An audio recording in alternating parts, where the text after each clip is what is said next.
மலேசியாவில் தமிழ் மாணவர்களின் அறிவை மேம்படுத்தும் வண்ணம் ஏஐ டிஜிட்டல் மாநாடு நடைபெற உள்ளதாக மலேசியா முன்னாள் காவல்துறை அதிகாரி தெரிவித்துள்ளார்.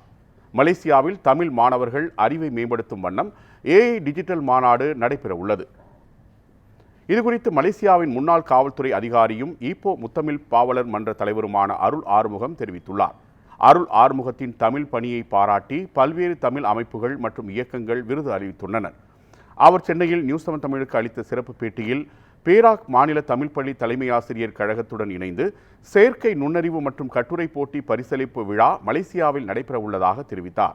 மேலும் தான் ஸ்ரீ டத்தோ கோ ராஜு தமிழ் இலக்கிய பரிசு வழங்கப்பட உள்ளதாக கூறினார். இந்த மாநாட்டில் தமிழ்நாட்டைச் சேர்ந்த மாவீரன் கட்டபொம்மன் வம்சத்தைச் சேர்ந்த வழக்கறிஞர் இளைய கட்டபொம்மன் கலந்து கொள்ள இருப்பதாகவும் அவர் கூறினார்.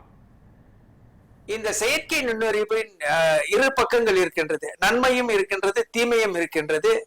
அவை மாணவர்களுக்கு கொண்டு போய் சேர்க்க வேண்டும். எதுவெல்லாம் நன்மையாக இருக்கும், எதுவெல்லாம் தீமையாக இருக்கும் என்ற ஒரு நிலையை அவர்களுக்கு புரிதலாக நம்ம சொல்வதற்காக பேச்சாளர்கள், அறிஞர்கள் அழைக்கப்பட்டிருக்கின்றார்கள். அவர்கள் மேடையிலே இந்த செயற்கை நுண்ணறிவு தொடர்பான தகவல்களை அங்கே அவர்கள் பேசுவார்கள். ஆக இந்த மாநாட்டிலே மலேசியாவில் இருக்கக்கூடிய அனைத்து தமிழ் பள்ளிகளுக்கும் நாம் அழைப்பு விட்டு இருக்கின்றோம். அவர்கள் இந்த மாநாட்டிலே கலந்து கொள்வார்கள், ஆசிரியர்கள் கலந்து கொள்வார்கள், பொதுமக்களும் இந்த மாநாட்டிலே நாங்கள் அழைத்திருக்கின்றோம். ஏறக்குறைய 1000 பேராளர்களை ஒன்றிணைத்து இந்த மாநாட்டை நாங்கள் ஏற்பாடு செய்திருக்கின்றோம்.